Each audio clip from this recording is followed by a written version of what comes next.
Assalamualaikum warahmatullahi wabarakatuh. Waalaikumsalam. Pemirsa di video YouTube dan juga pemirsa yang berada di warung Soto 2000. Kita mulai saja.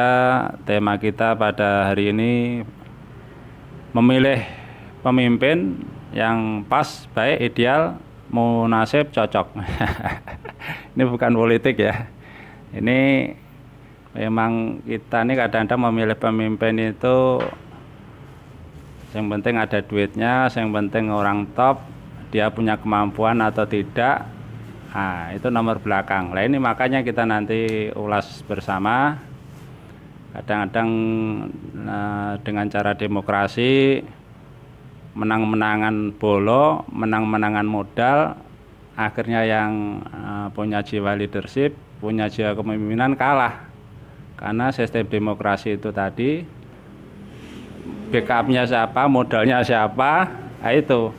Nah, ini makanya kita harus punya wawasan sebagai manusia sehat, waras, berakal, punya iman. Nah, kita harus punya wawasan bagaimana pemimpin itu yang ideal, yang pas, sistemnya, termasuk wanita atau laki-laki. Ya, kita nanti ulas bersama. Pembicara kita Pak Imron, Muhammad Imron Wijoseno. Terima kasih dari saya. Berikutnya saya serahkan kepada Pak Imron. Matikan dulu. Matikan. Bismillahirrahmanirrahim. Assalamualaikum warahmatullahi wabarakatuh. Alhamdulillah. La haula wala quwata illa billah. Asyhadu alla ilaha illallah wahdahu la syarikalah. Wa asyhadu anna Muhammadan abduhu wa rasuluhu wa la nabiyya ba'da wa ba'du. Bapak Ibu yang insyaallah dirahmati Allah Subhanahu wa taala. Yang pertama kita panjatkan syukur kehadirat Allah Subhanahu wa taala hingga pada hari ini, detik ini Allah Subhanahu wa taala memberikan kesempatan kepada kita untuk bermuajahah ya, bertatap muka yang insyaallah niat kita pada pagi hari ini adalah mencari ilmu ya. Assalamualaikum. Yang kedua, selawat dan salam semoga tetap dilimpahkan kepada Nabi Muhammad Sallallahu Alaihi Wasallam, juga pada keluarga beliau, sahabat-sahabat beliau, serta kaum muslimin hingga yaumil akhir nanti. Amin. Bapak Ibu sekalian, insyaallah yang insyaallah dimuliakan oleh Allah SWT,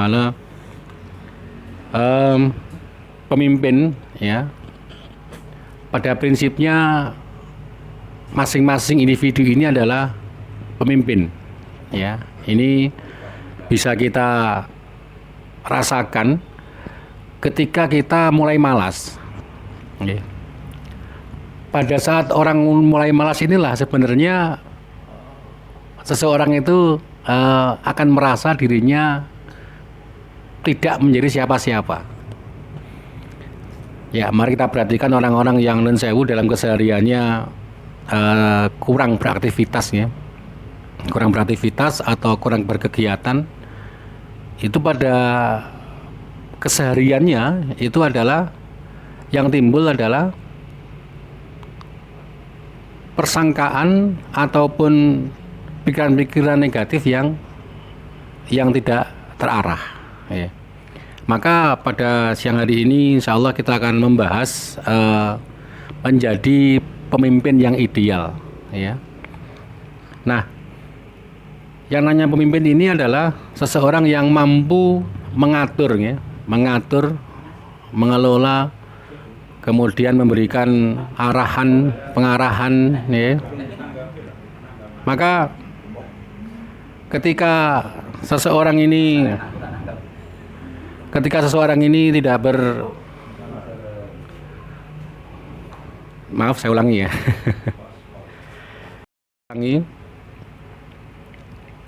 Maka ketika seseorang ini kehilangan jati dirinya ya, kehilangan arah, maka akan sulit ya bagi seseorang itu untuk menyusun perencanaan masa depannya.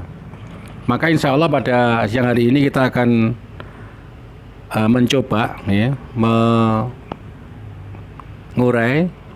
bagaimana idealnya langkah kita menjadi seorang yang bisa memimpin. Kenapa memimpin ini sangat penting?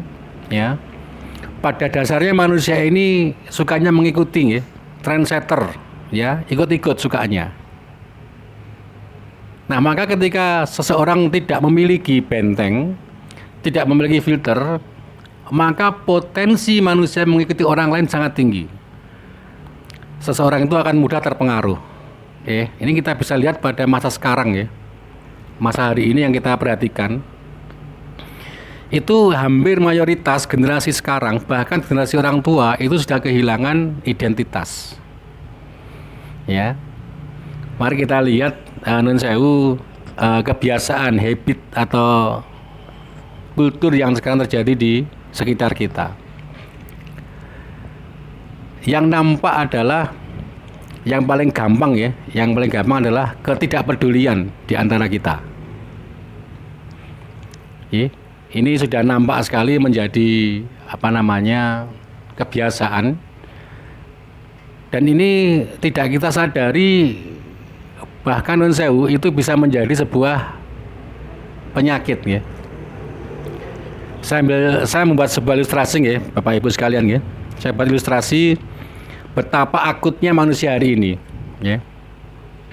Manusia dengan kemaksiatan itu ada 3 jenis, ya. Manusia dengan kemaksiatan, dengan kejelekan itu ada 3 jenis. Nah, ibarat manusia dengan kemaksiatan itu adalah manusia dengan tempat pembuangan sampah akhir. Persong, ya, tempat pembuangan sampah akhir, ya. Itu kalau habis hujan, ya, kemudian kita lewat situ, kira-kira baunya seperti apa? Busuk, ya, menyengat. Nah, manusia itu ibarat dengan kemaksiatan, dengan maksiat ibaratnya adalah tumpukan tempat pembuangan sampah akhir. Nah, kriteria pertama, ketika manusia itu sehat, ya, sehat lewat daerah situ, pasti dia akan menutup hidungnya. Kenapa? Karena dia nggak kuat dengan mencium bau busuk. Kenapa? Dia sehat, imannya bagus, busuk. Yang kedua, orang yang terkena sakit pilek. Nah, orang yang kena sakit pilek ini kalau lewat nun sewu, tempat pembuangan sampah akhir, itu ada potensi dia menutup hidung, bisa potensi tidak. Karena apa? Karena penciumannya terganggu, sedang sakit. Maka tipe kedua, orang dengan kemaksiatan itu adalah orang yang ketika dia sakit, ya, otomatis dia tidak akan mencium bau busuk dari tumpukan sampah. Yang ketiga, pemulung. Pemulung ini, ya, Bapak Ibu, ya, kalau kita perhatikan, bisa nggak mereka makan di tempat sampah itu? Di sekitar, biasa, ya? Bisa nggak tidur di sana? Bisa. Dia tidak terganggu dengan bau busuknya sampah itu. Nah, manusia yang ketika dengan kemaksiatan ini sangat sering dilakukan, maka dia tidak akan bisa merasakan dampak buruk sebuah kemaksiatan, ya. Makanya nun sewu, ketika kita sudah merasa tidak salah, ya, tidak salah, tidak terganggu dengan dosa kita, dengan kemaksiatan kita, otomatis kita akan menjadi seorang pemulung. Nah, betapa parahnya ketika nun sewu, indikatornya adalah sumun, bukmun, ngumyun, fahum, layar jingun. Ini Allah sudah buat gambaran, ya. Seorang pemulung ini tidak mungkin, ya, kita ingatkan bahwa sampah itu busuk, tidak mungkin. Karena memang dia kerjanya memang di sana. Dan dia tidak akan terganggu dengan yang namanya bau busuk, ya. Tidak akan terganggu. Nah, seseorang dengan kemaksiatan yang sudah akrab, sudah terbiasa, semisal dia mudah berbohong misalkan. Ketika dia berbohong, hal kecil pun itu kira-kira ngefek nggak bagi dirinya? Dia merasa nggak bahwa itu sebuah dosa? Tidak. Karena apa? Karena terbiasa. Nah, kebiasaan negatif yang kita ulang-ulang, ya, akan berdampak kepada kita tidak pernah merasa bahwa itu sebagai sebuah kesalahan. Maka Bapak Ibu sekalian yang dirahmati Allah SWT, idealnya adalah ketika kita berbuat tidak tepat atau kurang ideal, ya, ketika ada orang lain yang menyampaikan itu kesalahan, idealnya kita segera menyadari dulu, ya, menyadari itu sebagai sebuah kesalahan, ya. Kalau kita sudah merasa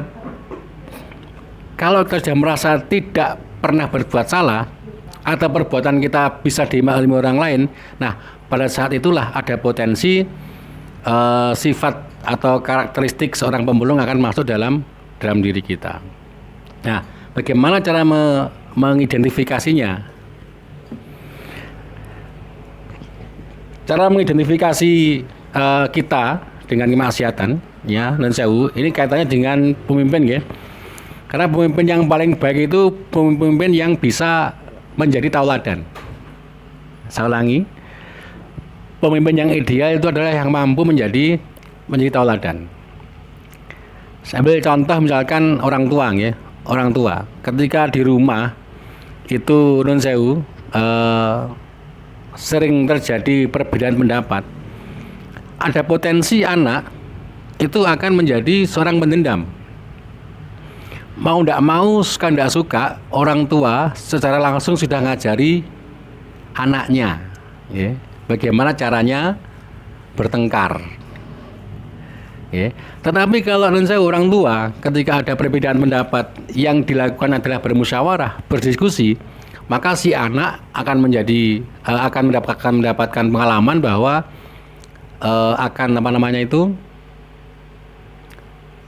akan mencerdaskan, ya, akan mencerdaskan, kemudian akan memberikan pengalaman pada si anak bagaimana cara-cara menyikapi ataupun menyelesaikan sebuah masalah. Nah, maka idealnya adalah ketika seseorang ini punya perbedaan pendapat, keluarga tadi punya perbedaan pendapat, maka harus mulai dibiasakan untuk berdiskusi, ya, mendiskusikan, ya, tidak kemudian saling menyalahkan. Karena ada kemungkinan hari ini itu mudah sekali kita menyalahkan orang lain, ya. Sepasang suami istri ini mudah saling menyalahkan karena apa? Masing-masing tahu kekurangan dan kelemahan. Dan ini mudah, karena apa? Sekian tahun suami istri yang hidup bersama, pasti tahu, ya, kelemahannya di mana, kekurangannya di mana. Nah, kesalahan yang kedua adalah ketika itu mengungkit. Saya ulangi, kesalahan lebih fatal ketika mengungkit kelemahan atau kekurangan pasangan, lebih-lebih di depan anak. Maka mari kita berdoa pada Allah supaya kita dihindarkan, ya, dari tindakan seperti itu. Karena pada prinsipnya anak adalah secara langsung kita sebagai orang tua, sebagai pemimpin, ketika kita memberikan sebuah situasi